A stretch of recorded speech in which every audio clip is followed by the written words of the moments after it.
नमस्कार दोस्तों। तो अपन पढ़ रहे थे डाइजेस्टिव सिस्टम। अपन ने पहला पार्ट कर लिया है। आज अपन सेकंड पार्ट के बारे में डिस्कशन करेंगे यहाँ पे। तो इससे पहले जिन लोगों ने पहला वाला वीडियो नहीं देखा है तो पहले उसको जाके आप देखें, क्योंकि वहाँ पे पर इसकी जो जर्नल डिटेल्स हैं मैंने वहाँ पे बताई हैं। और अपन जो थोड़ा सा कुछ पार्ट रह गया है वो अपन इस वीडियो में डिस्कस करेंगे। तो फ्रेंड्स, अपन मैं स्टार्ट करता हूँ यहाँ पे। सबसे पहले एक बार रिपीट कर देता हूँ डेफिनेशन। तो डाइजेशन बताया था मैंने कि कोई भी फूड कॉम्प्लेक्स फूड सब्सटेंस का सिंपल फूड सब्सटेंस में कन्वर्ट होना through the mechanical processing and biochemical processing के द्वारा कन्वर्ट होना किसमें क्या कहलाता है? आपका डाइजेस्टिव सिस्टम। ठीक है, डाइजेशन कहलाता है complex food substance to simple food substance. ठीक है, दो प्रोसेस मैंने यहाँ पे बताई थी। पहली तो क्या थी? मैकेनिकल। ठीक है, और सेकंड क्या थी यहाँ पे? Biochemical. That is called digestion. Normal जो इंट्रोडक्शन है मैंने उस वीडियो में क्लियर कर दिया था, उस दिन अपन ने डिस्कस कर लिया था। मैकेनिकल प्रोसेसिंग मतलब सिंपल क्रश होना, बायोकेमिकल मतलब एंजाइमेटिक। ठीक है, तो ये आपको सिंपल डेफिनेशन। अब देखो, जो अपना रह गया था अपन सीधा टॉपिक के ऊपर आते हैं। ये जनरल इंट्रोडक्शन है जो अपन ने पहली क्लास में डिस्कस किया हुआ है अच्छे से।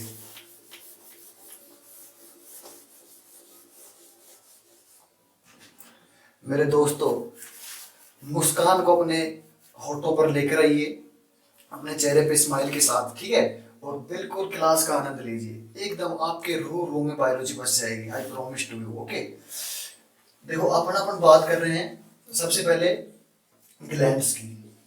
उस दिन अपन ने बताया था भाई कि अपन डाइजेस्ट सिस्टम को दो मतलब एक प्रकार से बाहर उसके डिवाइडेशन अपन करते हैं। पहला एलिमेंट्री कैनाल बताया था, दूसरा ग्लैंड्स बताई थी। ठीक है, एलिमेंट्री कैनाल को अपन ने स्टेप बाय स्टेप एक एक ऑर्गन अपन ने डिस्कस किए हैं। ग्लैंड्स के बारे में आज मैं आपको बताता हूँ। ठीक है, देखो पहले क्या बताई थी? Salivary glands. अब इनको अपन थोड़ा सा यहाँ पे डीप में पढ़ेंगे। सैलाइवरी ग्लैंड्स कौन कौन सी हैं? Parotid, sublingual, sublingual, and third is सब मैंडिबुलर। इस सब मैंडिबुलर को सब मैक्सिलरी भी बोलते हैं, आपको कंफ्यूज नहीं होना है। ठीक है, सब मैक्सिलरी।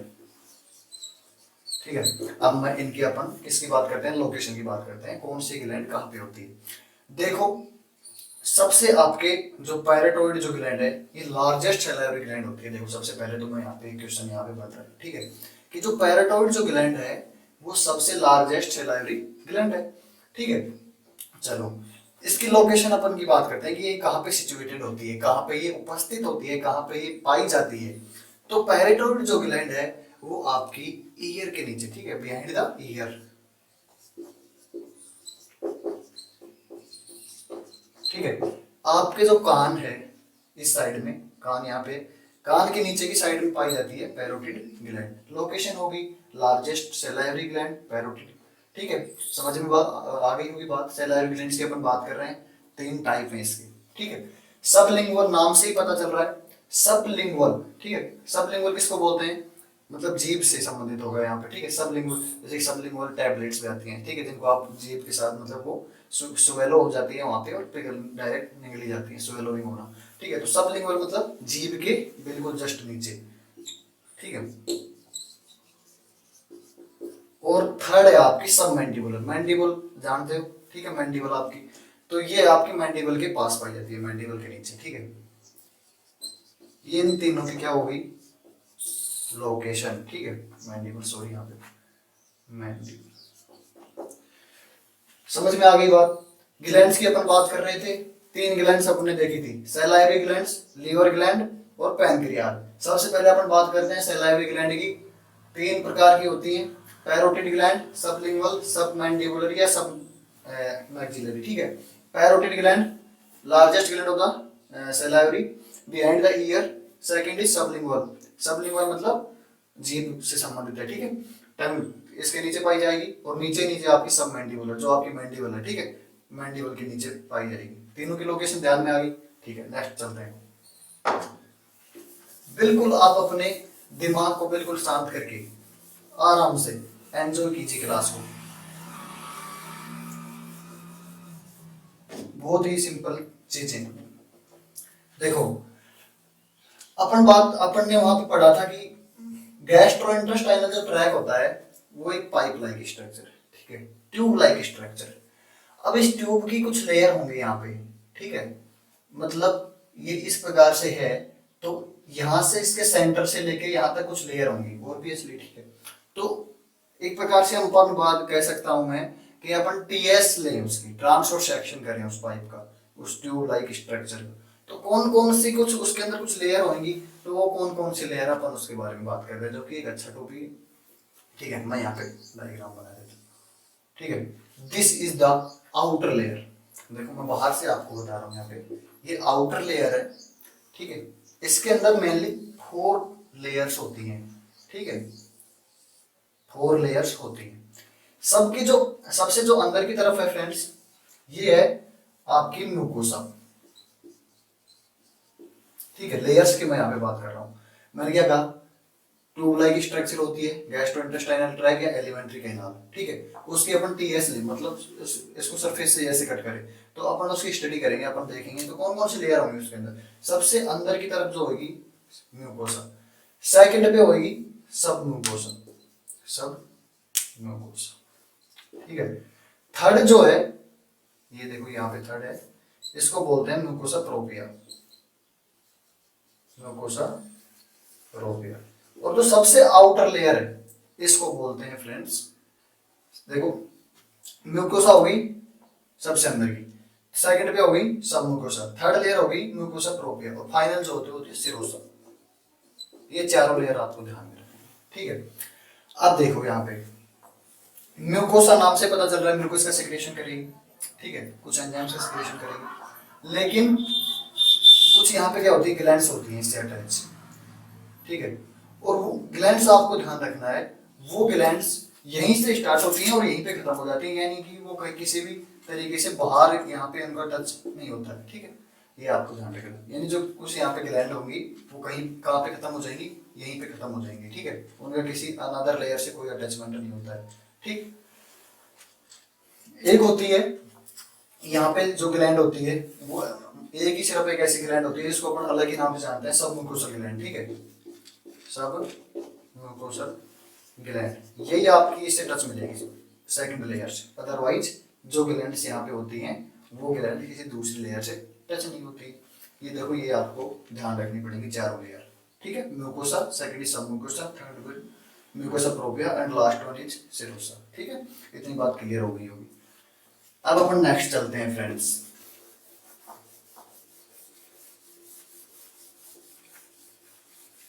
अब अपन बात करते हैं स्टोमच के अंदर पाए जाने वाली सेल्स की, cells which are present in the stomach. Okay, English बिल्कुल आसान है, cells which are present in the stomach. क्या मतलब हुआ इसका, सेल्स जो कि पाई जाती हैं, उपस्थित होती हैं कहाँ पे, स्टोमच के अंदर। क्लियर। देखो आपको इंग्लिश भी इम्प्रूव होगी यदि आप इंग्लिश के वर्ड से मतलब बिल्कुल समझने की कोशिश करोगे तो बिल्कुल सिंपल है, और यदि आप मतलब ऐसा अपन ने बना रखा है कि नहीं इंग्लिश में चलेगा तो अपने को समझ में नहीं आएगा, फिर देखो ऐसा नहीं हो पाएगा, ठीक है। तो देखो सबसे पहला अपन बात करें सेल्स की, जो कहाँ पे प्रेजेंट होंगी, स्टोमच के अंदर। तो पहली अपन सबसे पहले बात करते हैं चीफ सेल। चीफ, जी हाँ वही चीफ। कौन सा चीफ, मुख्य अतिथि, ठीक है, वही चीफ सेक्रेटरी, वही चीफ मिनिस्टर यहाँ पे, ठीक है। तो चीफ का मतलब मुख्य सेल्स, ठीक है। तो चीफ सेल्स की अपन बात कर रहे हैं, जो कि कहाँ पाई जाती है, स्टमक के अंदर पाई जाती हैं। ये क्या सेक्रेट करती हैं, क्या फंक्शन होता है, वो अपन बात करते हैं। देखो चीफ सेल्स का काम क्या है, ये जो है पेप्सिन का सिक्रेशन करती है, ठीक है। पेप्सिन तो आपने नाम सुना ही होगा, ठीक है। आपने लाइपेज का नाम भी सुना है, ठीक है। गैस्ट्रिक लाइपेज, गैस्ट्रिक क्यों बोल रहा हूं यहाँ पे, स्टमक से रिलेटेड है। तो क्या हो गया, गैस्ट्रिक लाइपेज हो गया, पेप्सिन हो गया, गैस्ट्रिक लाइपेज हो गया, और ये आपके रेनिन का सिक्रेशन करती है। अब मैं इसको थोड़ा ऊपर लिख देता हूँ। तीन यहाँ पे ध्यान रखने हैं आपको, ये enzymes pepsin, gastric lipase, rennin, तीनों ध्यान में रह जाएंगे। ये चीप सेल्स सिक्रिएट करती है, ठीक है। अच्छा यहाँ पे देखो, मैं यहीं पे इन तीनों जो जो सेल्स हैं उनकी अपन बात कर लेते हैं, फिर एक एक को पढ़ लेंगे, ऐसे कर लेते हैं। देखो सेकंड कौन सी है, ओक्जेंटिक सेल, वेरी गुड, ओक्जेंटिक सेल। क्या नाम है फ्रेंड्स इनका, ओक्जेंटिक सेल, ठीक है। पहला हो गया चीप सेल, दूसरा हो गया ओक्जेंटिक सेल, और तीसरा आपको ध्यान रखना है म्यूकस नेक सेल।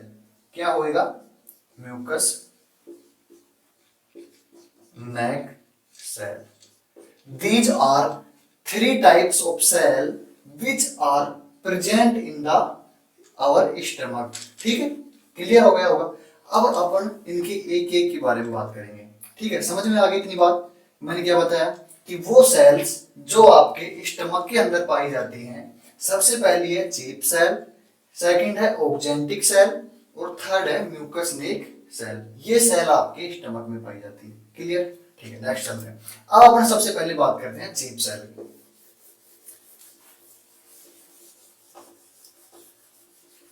ठीक है, चीप सेल देखो, चीप सेल मैंने बताया पेप्सिन कर क्या करती है, सिक्रेशन करती है, पेप्सिन बनाती है कौन, चीप सेल।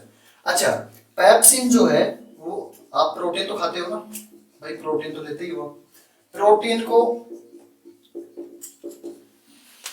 यहां पे किस में कन्वर्ट कर देता है ये, आपको पता है प्रोटीन एमाइनो एसिड से मिलके बने होते हैं, ठीक है। प्रोटीन किससे बनके होते हैं, किससे मिलके बने होते हैं, सॉरी, प्रोटीन जो है वो एमाइनो एसिड से मिलके बने होते हैं।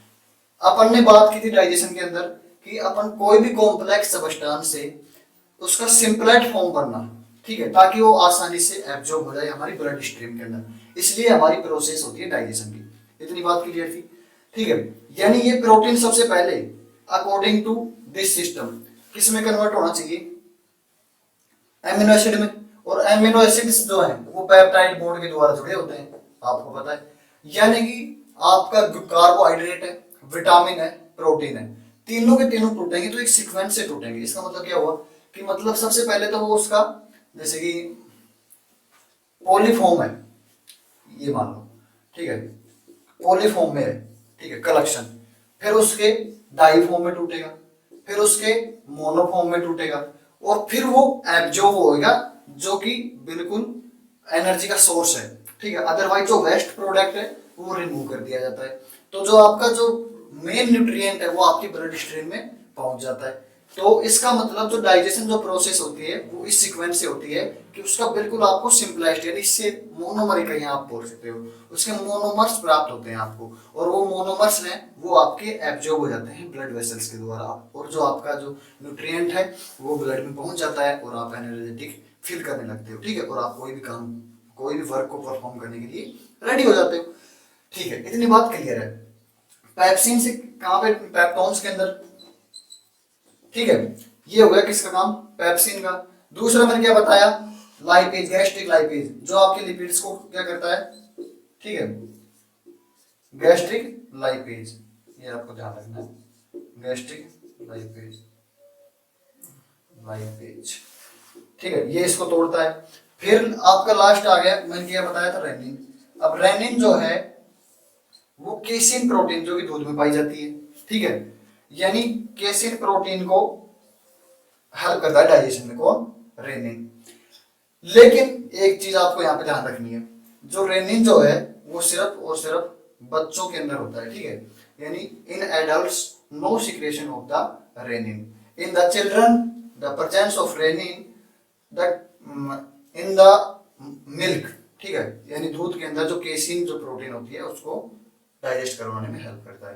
तीनों का रोल समझ में आ गया होगा, ठीक है भाई। पहले बात करी पेप्सिन की, ठीक है, प्रोटीन को पेप्टोन में कन्वर्ट करता है, लिपिड्स को, ठीक है, ये आपके फैटी एसिड, ठीक है, यानी ट्राइग्लिसराइड बनेगा, फिर डाइग्लिसराइड बनेगा, ठीक है, फिर ये एब्जॉर्ब होगा। रेनिन, केसिन प्रोटीन आपको ध्यान रखनी है, और सिर्फ बच्चों के अंदर। भाई तीनों कॉन्सेप्ट समझ में आ गए होंगे, ठीक है। अब चलते हैं नेक्स्ट, सेकंड जो है, कौन सी सेल्स थी, ओक्जेंटिक सेल। म्यूकस नेक सेल जो होती हैं वो आपके म्यूकस का सिक्रेशन करती हैं, ठीक। और अपन बात कर रहे थे सेकेंडरी ऑक्जेंटिक सेल। देखो ऑक्जेंटिक सेल्स का काम क्या है, HCl, ठीक है। HCl आपके स्टमक में प्रेजेंट होता है, एसिडिक इन नेचर होता है, ठीक है। एक आपका जो स्टमक है उसका पीएच कितना होता है 1.8। और जब आपका फूड जब स्टमक के अंदर आता है, ठीक है, और वहां का जो सिक्रेशन है गैस्ट्रिक सिक्रेशन उसके साथ मिक्स हो जाता है, तो उसको क्या बोलते हैं अपन, काइम। भाई इतनी बात तो याद है, इतनी बात तो पता चल गई ना, ठीक है। नेक्स्ट चलते हैं, ऑक्जेंटिक सेल की बात कर रहे थे। HCl का नाम आया, सबसे पहले HCl का सिक्रेशन करती है। तो HCl का सिक्रेशन करती है, HCl की मैंने पहले वहां पे बताया था लास्ट लेक्चर के अंदर कि बैक्टीरियोसाइडल इसकी प्रॉपर्टी होती है, ठीक है। बैक्टीरियोसाइडल मतलब आप कुछ भी खा जाओगे, खाना खाओगे, खाना खाने के आपके खाने के अंदर कोई भी बैक्टीरिया है, ठीक है, कोई भी अनवांटेड मटेरियल जो चला गया है उसको किसके साथ क्या करना पड़ेगा, फाइट करना पड़ेगा HCl के साथ। HCl उसके साथ फाइट करेगा, ठीक है, उसको क्या कर देगा, किल कर देगा वही बैक्टीरिया को। ये प्रॉपर्टी होगी HCl की। बहुत सारे एंजाइम्स हैं जो HCl की प्रेजेंस में एक्टिव होते हैं, ठीक है। ये आपका परफॉर्म बहुत सारे फंक्शन है HCl की, बात समझ में आ गई, ठीक है। सेकंड आपका इसका क्या काम है, ऑक्जेंटिक जो सेल है, ऑक्जेंटिक सेल्स का, ये आपका जो आपका कौन सा फैक्टर है, crystals intrinsic factor, intrinsic intrinsic ये, ठीक है। अब देखो ये क्या होता है, कैस्टल इंट्रेंसिक फैक्टर, ये क्या होता है, विटामिन B12 का नाम सुना होगा, ठीक है। विटामिन B12 के एब्जॉर्प्शन के अंदर कैस्टल इंट्रेंसिक फैक्टर का अवेलेबिलिटी आपके स्टमक के अंदर अनिवार्य है, ठीक है। इस बात समझ में आ गई। HCl का फंक्शन, कैस्टल इंट्रेंसिक फैक्टर दोनों के दोनों कौन सीक्रेट करता है, ऑक्जेंटिक सेल करती है। विटामिन B12 का एब्जॉर्प्शन इसकी प्रेजेंस में होता है, बात समझ में आ गई यहाँ तक, ठीक है। थर्ड पे चलते हैं, म्यूकस नेक सेल है, म्यूकस का सिक्रेशन करती है, ठीक है। तो ये आपकी होगी सेल्स यहाँ पे स्टोमक्स की, जो सेल्स आपके स्टोमक के अंदर पाई जाती हैं उनकी अपन ने बात की, ठीक है।